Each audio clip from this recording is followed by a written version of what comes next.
Hi hello నమస్తే.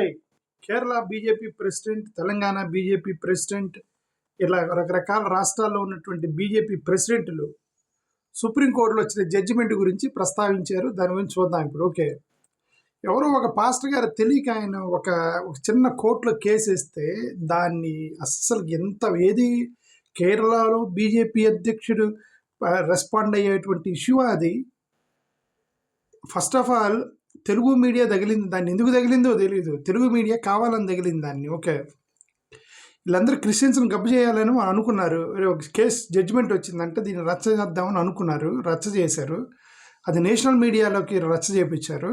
అది ఇప్పుడు ఎంత దాకా వెళ్ళిందంటే కేరళలో బీజేపీ ప్రెసిడెంట్, తెలంగాణలో బీజేపీ ప్రెసిడెంట్ వీళ్ళు రెస్పాండ్ అయ్యారు దాని మీద. ఏమని? కోర్టు జడ్జిమెంట్ మీద. అది కోర్టు జడ్జిమెంట్ ఏంది? నేను గతంలో చెప్పింది అది 1950 షెడ్యూల్ క్యాస్ట్ ఆర్డర్ ప్రకారం పాస్టర్ ఎస్సీ కాదు అనేది 1950 నుంచి ఉంది. కొత్తగా కనిపెట్టింది ఏం లేదు, డిస్కవరీ చేసింది లేదు. డిస్కవరీ ఛానల్లో రావాల్సిన న్యూస్ కాదు ఇది. ఏ ఛానల్? గూడి మీడియా ఛానల్లో వస్తుంది. ఇది పెద్ద డిస్కవరీ లాగా అది. ఓకే, సరే, వాళ్ళు కావాలని పెద్దది చేశారండి. వాళ్ళు ఎంతసేపు మాట్లాడతారు? అన్ని వీడియోలు నాకు 3 ఛానళ్ళు ఉన్నాయి. 3 ఛానళ్ళు మార్చుకొని పెడుతున్నాను నేను కూడా.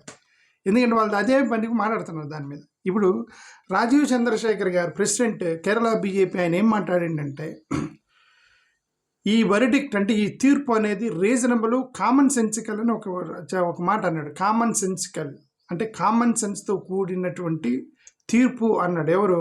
రాజీవ్ చంద్రశేఖర్. కామన్ సెన్స్తో కూడిన తీర్పు. మన కామన్ సెన్స్ గురించి మాట్లాడదాం. Okay, BJP Kerala president Rajeev Chandrasekhar గారి యొక్క కామన్ సెన్స్ అనే పదం వాడాడు కదా, మనం ఆ కామన్ సెన్స్ గురించే మాట్లాడదాం. ఓకే, ఏంటి కామన్ సెన్స్? ఆయన అందరూ సమానం కాదు, హిందువులు మాత్రమే రక్షించబడతారు, మిగతా వాళ్ళు రక్షించబడరు అనేది కామన్ సెన్సా? నేను రాజీవ్ చంద్రశేఖర్ని అడుగుతున్నా. అందరూ సమానమే అనేది కామన్ సెన్సా? లేదు, హిందువులు మాత్రమే కాపాడబడతారు, మిగతా వాళ్ళతో మాకు సంబంధం లేదనేది కామన్ సెన్సా? కామన్ సెన్స్ కలిని ఎందుకు అన్నాడు అతను? ఇంకో కామన్ సెన్స్, కులం అనేది నువ్వు వాళ్ళ నాన్న బట్టి నిర్ధారిస్తున్నావా, లేదంటే పాస్టర్ చెప్పాడని, పూజారి చెప్పాడని నువ్వు కులాన్ని నిర్ధారిస్తున్నావా? ఒక పాస్టర్ గారు ఈ క్యాస్ట్ ఇది అంటే నువ్వు సర్టిఫికేట్ ఇస్తున్నావా, లేకపోతే మీ అయ్యేవుడు, మీ నాన్నేవుడు, మీ నాన్న పేరేంది, ఎక్కడ పుట్టాడని అడిగి నువ్వు నిర్ధారిస్తున్నావా? కామన్ సెన్స్తో చెప్పండి. చంద్రశేఖర్ గారు బీజేపీ అధ్యక్షుడు, తండ్రిని బట్టి కదా. ఇంక వాళ్ళ నాన్న ఎస్సీ అయితే నువ్వు వాడు ఎస్సీ అని ముద్ర వేసి స్టాంప్ వేసి వాడిని రచ్చ చేస్తున్నావు కదా. క్రిస్టియన్ అయినా సరే మాది కూడా పిలుస్తున్నారు కదా. ఇప్పుడు ఆయన కోర్టుకి వెళ్ళిన మాదిగ కులొస్తున్నాడు ఇతను. ఎవరు? పాస్టర్ గారు ఒక మాదిగ కులొస్తున్నాడట. అంటే నాకు తెలియదు, ఎవరో చెప్పారు మాదిగ కులొస్తున్నాడట. పాస్టర్ గారు కోర్టుకి వెళ్ళిన ఆయన రెడ్డి తిట్టాడట. అంటే రెడ్డి మాదిగని తిట్టవచ్చు, పాస్టర్ కాబట్టి నొప్పి ఉండదు ఆయనకి. ఏది? హిందూకి అయితే నొప్పి ఉండదు, పాస్టర్కి నొప్పి ఉండదు. రెడ్డి తిడితే కోర్టుకి వెళ్ళాడు. ఇది కామన్ సెన్స్. ఇది రాజీవ్ చంద్రశేఖర్ మాట్లాడుతున్నాడు, ఇది కామన్ సెన్స్తో ఇచ్చిన జడ్జిమెంట్ అని చెప్తున్నాడు. ఇది కామన్ సెన్సా? ఓకే, వివక్ష అన్ని చోట్ల జరుగుతుందా లేదా అనేది కామన్ సెన్స్తో పెట్టి ఆలోచించండి. ఏ మతంలో చేరాడని కాదు, కులాన్ని బట్టి వివక్ష జరుగుతుందా లేదా అనేది కామన్ సెన్స్ పెట్టి ఆలోచించండి. ఓకే, దళిత క్రిస్టియన్స్ చర్చెస్కి, స్కూల్స్, బరియర్ గ్రౌండ్స్లోకి రానివ్వట్లేదు. వాడు ఏ మతమైనా సరే అది నీ కామన్ సెన్స్ పెట్టి ఆలోచించండి. సోషల్ బాయ్కాట్ చేస్తున్నారు, ఎందుకు అనేది మీరు కామన్ సెన్స్ పెట్టి ఆలోచించండి. ఏం కామన్ సెన్స్ గురించి మాట్లాడే ఈయన ఏమంటారు బీజేపీ చంద్రశేఖర్ గారు? నాకేది తెలియదు. ఓకే, 1950 ఆర్డర్ అనేది కాంగ్రెస్ గవర్నమెంట్ తీసుకొచ్చింది కరెక్టే. ఎవరు ప్రెజర్ ద్వారా వచ్చింది? హిందూ గ్రూపులు ప్రెజర్ చేయటం ద్వారా. మిషన్ ఫోబిక్ లాబీస్ అంటే అయ్యో మత మార్పిడి చేసేస్తారు, దేశం మొత్తం క్రిస్టియన్ మతం అయిపోయింది, క్రిస్టియన్ అంటే ఒక భయం.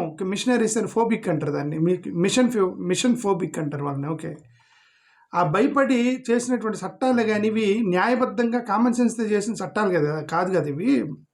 మీరు ఒక భయపడ్డరే క్రిస్టియన్ మత మార్పిడులు జరుగుతాయని వెనక భయం ఉంది, హిందూ సంఘాలు బలవంతం చేసే నువ్వు చట్టం చేసావు. కామన్ సెన్స్ గురించి మాట్లాడేది ఏముంది? ఇంకా దాంట్లో కామన్ సెన్స్ లేదు కదా. మీరు ఏ పర్పస్ మీద వేశారు దాన్ని? బుద్ధిస్టులకి ఇచ్చారు, సిక్కులకి ఇచ్చారు, రైట్, హిందూ మతానికి ఇచ్చారు, క్రిస్టియన్స్కి, ఇస్లాంకి ఇవ్వము. దీన్ని కామన్ సెన్స్ అంటారా? కామన్ సెన్స్ అంటారా దాన్ని? చంద్రశేఖర్ గారు కామన్ సెన్స్ గురించి మాట్లాడారు. Okay, inclusion common sense, exclusion common sense. Inclusion common sense, exclusion common sense. నువ్వు భోజనం పెడుతున్నావు, అన్నదాన కార్యక్రమాలు చేస్తున్నారు. ఇదిగోండి, హిందూకు భోజనం పెడతాం, క్రిస్టియన్కి భోజనం, హిందూకు భోజనం పెడతాం, సిక్కుకు పెడతాం, బుద్ధికి పెడతాం, క్రిస్టియన్కి మాత్రం పెట్టాం. కామన్ సెన్స్ అది. అరే ఏం కామన్ సెన్స్ గురించి మాట్లాడాడు రాజీవ్ చంద్రశేఖర్ గారు? నాకైతే తెలియదు. ఆయన ఒక పెద్ద పదం వాడాడు, కామన్ సెన్స్తో ఇచ్చిన జడ్జిమెంట్ అని చెప్పాడు. బీజేపీ ప్రెసిడెంట్ కేరళ నుంచి ఒక పెద్ద స్టేట్మెంట్ ఇచ్చాడు ఆయన దీని మీద. అది కోర్టులో నడుస్తుంది కదా, అది. దీన్ని ఇంత పద్ధతి చేయాల్సిన అవసరం ఏముంది? దీన్ని కావాలని చేశారు. ఇది కామన్ సెన్స్ కాదు, ఇంటెన్షనల్ సెన్స్తో చేశారు వీళ్ళంతా. అది చాలా చిన్న కేసు అది. ఓకే, మా పాస్టర్ గారికి కూడా తెలియదు ఇంత రచ్చ అయిద్దని. అతనికి కూడా తెలిసి ఉండకపోవచ్చు. ఏదో వెళ్ళాడు, ఆయనకి ఎవరు మిస్గైడ్ చేశారు, పోయాడు, ఆయన చేసుకున్నాడు. ఇంక దాంట్లో ఏది కామన్ సెన్స్?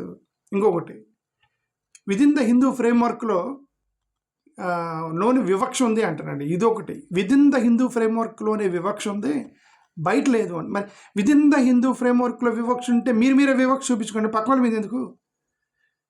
ఇప్పుడు రాజీవ్ చంద్రశేఖర్ గారు విదిన్ ద హిందూ ఫ్రేమ్వర్క్లో వివక్ష ఉంది అంటున్నాడు. అంటే మరి మీరు హిందువులనే కొట్టండి, క్రిస్టియన్స్ని ఎందుకు కొడుతున్నారు? క్రిస్టియన్స్ మీద వివక్ష ఎందుకు చూపిస్తున్నారు? క్రిస్టియన్స్ని కులం పెట్టి ఎందుకు తిడుతున్నారు? హిందూ మతంలోనే కులం ఉంది, క్రిస్టియన్స్లో లేదు కదా. అలాంటప్పుడు ఒక హిందూ మతానికి సంబంధించిన దళితుని చూసి తిట్టండి. అప్పుడు వాడు పెడతారు కేసు, ఎస్సీ ఎస్టీ సరిపోయింది. ఇప్పుడు మీకు వీళ్ళని తిట్టగా ఎందుకు వీళ్ళ కులం లేదు కదా, ఎందుకు తిడుతున్నారు?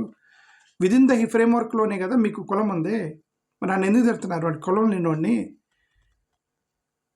You abuse within your framework, then why are you crossing the line of framework and then abusing someone? వాళ్ళకి రక్షణ ఎలాగా మరి? ఈయన రాజీవ్ చంద్రశేఖర్ గారు caste discrimination is only within the framework అయితే, ఇప్పుడు case you went out side the framework and abused someone, అది కదా కేసు. ఇప్పుడు it's not within the framework. అది ఏందో చంద్రశేఖర్ గారు వీళ్ళందరూ అదే చెప్తున్నానండి. వీళ్ళందరూ కూడా మిషన్ ఫోబిక్లో ఉన్నారు. మిషన్ ఫోబిక్ అండి, ఇది మిషనరీస్ మత మార్పులు చేస్తారని ఒక భయంలో ఉన్నారు. భయంలో ఉండి చేసినటువంటి చట్టాలు ఇవన్నీ కూడా మానవత్వాన్ని మొత్తాన్ని మర్చిపోయి చట్టాలు వేసి ఇప్పుడు కామన్ సెన్స్ గురించి మాట్లాడుతున్నాడు చంద్రశేఖర్ గారు. అక్కడ కేరళలో ఒక పెద్ద స్టేట్మెంట్ ఇచ్చాడు ఆయన. ఓకే, సరే, ఇప్పుడు హిందూస్ ఓన్లీ హెరాసింగ్ హిందూస్ అని దానికి ఏమైనా మీరు చట్టం పెట్టారా? హిందువులు అనేవాళ్ళు హిందువులనే హెరాస్ చేయాలి, ఎందుకంటే మన విదిన్ ద ఫ్రేమ్వర్క్లోనికి మనకి కులం ఉంది కాబట్టి ఒక చట్టం చేస్తున్నాము. మీరు ఎవరైనా సరే కులం పెట్టి తిట్టారంటే హిందువులనే తిట్టండి అని ఆ చట్టం ఎందుకు చేయలేదు మీరు? వాళ్ళు ఎవరు కనపడితే వాళ్ళని తిడుతున్నారు. ఓకే, ఇప్పుడు రెడ్డి ఆయన పాస్టర్ని కూడా చూడుకొని తిట్టాడు. మరి వీళ్ళకి రక్షణ ఏందో వీళ్ళు ఓకే ఫ్రేమ్వర్క్.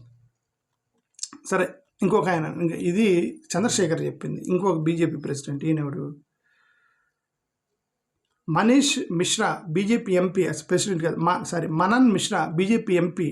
చూడండి, పెద్ద పెద్ద వాళ్ళు రెస్పాండ్ అయ్యారు దీని మీద. మనన్ మిశ్రా ఆయన కోర్టు కరెక్ట్ డెసిషన్ తీసుకుంది, ఇది యాక్సెప్టబుల్, ఇదంతా రిజర్వేషన్ బెనిఫిట్స్ని మిస్యూజ్ చేస్తున్నారు అని అంటున్నారు. ఓకే, మా రిజర్వేషన్ ఇది ఒక పెద్ద అన్యాయం. ఏంటంటే, నేను నోట్లో పెట్టుకుపోయి నా ముద్దలాగేసి నాకు ఏమంటే, ఎవడు నువ్వు నన్ను అడుగుతావంటే, నా నోట్లో పెట్టిపోయే ముద్ద అది. నా నోట్లో పోయే ముద్ద టక్కున ఎవడో లాక్కున్నాడు.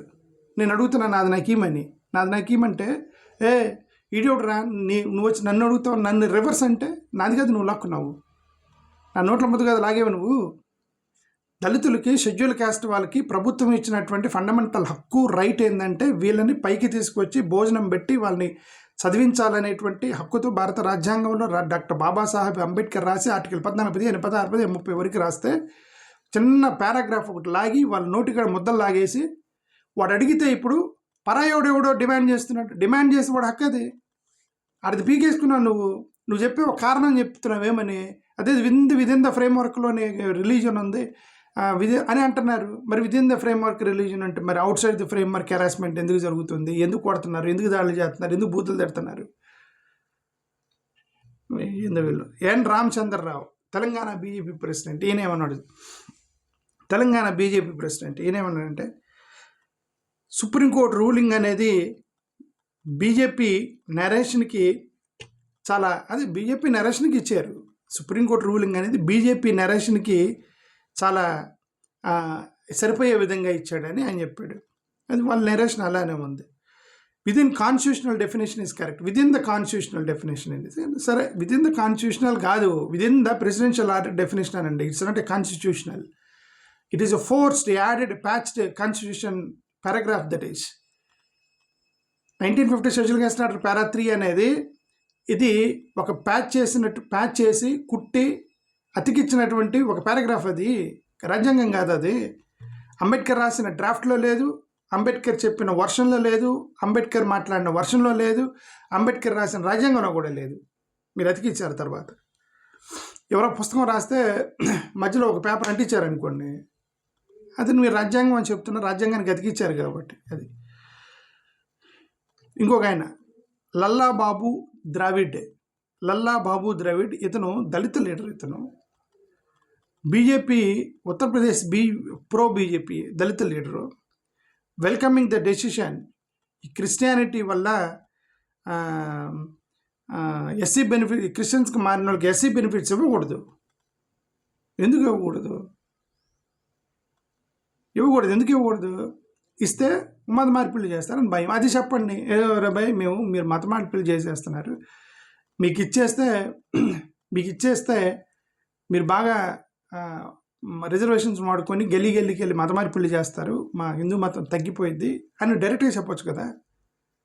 రాజ్యాంగం పేరు చెప్పడం ఎందుకు? రాజ్యాంగం ఉల్లంఘన కదా ఇది. రాజ్యాంగం పేరుని చెప్పడం ఎందుకు? మీరు ప్రెసిడెన్షియల్ ఆర్డర్ అయితే ఉల్లంఘన చేసేసి. కాంగ్రెస్ జనరల్ సెక్రటరీ రణదీప్ సుర్జేవాలా ఇతను రెస్పాండ్ అయ్యాడు. ఏదో పాపం ఇండియా బ్లాక్ వాళ్ళు నేను చెప్పాను కదా, ఎవరెవరు కాంగ్రెస్ వాళ్ళు, శివసేన యూబీటీ ఎంపీ ఒక అతను, ఇది క్రిస్టియన్స్కి దళిత క్రైస్తవులకు సపోర్ట్గా మాట్లాడినారు. నేను ఎందుకు గతంలో చెప్తాను, ఇండియా బ్లాక్ వాళ్ళు కొద్దిగా సెన్సిబుల్గా ఉన్నారు. వాళ్ళకి ఓట్లు వచ్చినా రాపోయినా హిందువులు ఓట్లు వస్తాయా లేదా పాపం చూడలేదు. వాళ్ళు అండగా నిలబడుతున్నారు. అది that's why I'm advocating in India bloc. నాకు అభిమాన సంఘ, నేను అభిమానుని అయినప్పటికి కూడా నాకు వీళ్ళని చూస్తే మోటివేషన్ వస్తుంది. ఏంటంటే పాపం వీళ్ళు మాట్లాడుతున్నారు. ఇతను రణదీప్ సుర్జేవాలా ఇతను ఒక మాట మాట్లాడి, ఇది చాలా సెన్సిటివ్ ఇష్యూని మీరు ఇలా పైకి లేపి రచ్చ చేస్తున్నారు. షెడ్యూల్ క్యాస్ట్ స్టాటస్ అనేవి మతంతో సంబంధం లేకుండా అందరికీ ఇవ్వాలని చెప్పి రణదీప్ సుర్జేవాలా అనేటువంటి ఒక కాంగ్రెస్ ఎంపీ జనరల్ సెక్రటరీ చేసిన ఒక స్టేట్మెంట్ సపోర్ట్ చేస్తూ పాపం దళిత క్రైస్తవులకి. అదర్ నాన్ బీజేపీ వాయిస్, మిగతా బీజేపీ వాయిస్లో ఎవరిచ్చారు? Samajwadi Party MP Virendra Singh, Samajwadi Party Akhilesh Yadav వాళ్ళ పార్టీ వీరేంద్ర సింగ్, అతను యూబీటీ శివసేన అరవింద్ సేవంత్, వీళ్ళిద్దరు కూడా మాట్లాడారు. రిలీజియస్ కన్వర్షన్ అనేది పర్సనల్ చాయిస్, అది అంత మాత్రాన వాళ్ళకి రక్షణ తీసేయడం కరెక్ట్ కాదని పర్సనల్ తరపున మాట్లాడారు ఇండియా బ్లాక్కి సంబంధించి. సో మీకు ఇప్పుడు అర్థమైంది నేను ఎందుకు ఇండియా బ్లాక్ వైపున మాట్లాడుతున్నాను అనేది. ఎందుకంటే వీళ్ళు చాలా సెన్సిబుల్గా ఉన్నారు, ఖండిస్తున్నారు, మాట్లాడుతున్నారు, ఈ మైనారిటీ తరపున నిలబడుతున్నారు ఇండియా బ్లాక్ వాళ్ళు. నేను ఎప్పుడు కూడా రైట్ డెసిషన్ తీసుకుంటాననేది బహుశా యూ షుడ్ నా ఛానల్ ఫాలో అయ్యే వాళ్ళకి మీకు అర్థం అవ్వాలి. I always make a right decision. అది చంద్రశేఖర్ గారి కామన్ సెన్సికల్ అని, I use that common sensical. నేను ఎందుకు ఇండియా బ్లాక్ వైపు మాట్లాడతానంటే పాపం వాళ్ళే ఇప్పుడు ఇది పెద్ద సమస్య. హిందువులు ఓట్లు పోతాయని భయం లేదు ఎవరికి. అఖిలేష్ యాదవ్కి లేదు, అంటే కాంగ్రెస్ వాళ్ళకి లేదు, శివసేన యూబీటీ వాళ్ళు అసలు పెద్ద హిందుత్వ పార్టీ. వాళ్ళు మాట్లాడుతున్నారు అవునండి, వాళ్ళు మత మార్పిడి అనేది వాళ్ళ పర్సనల్ స్వేచ్ఛ, మీరు ఎట్లాంటి జడ్జిమెంట్లు ఇస్తుందని అరవింద్ ఏం పేరు అతను, శివసేన అతను అరవింద్ అతను మాట్లాడుతున్నాడు. హిందూ పార్టీలో మాట్లాడుతున్నారు. సరే, ఎనివే, థ్యాంక్ యూ, నమస్కారం.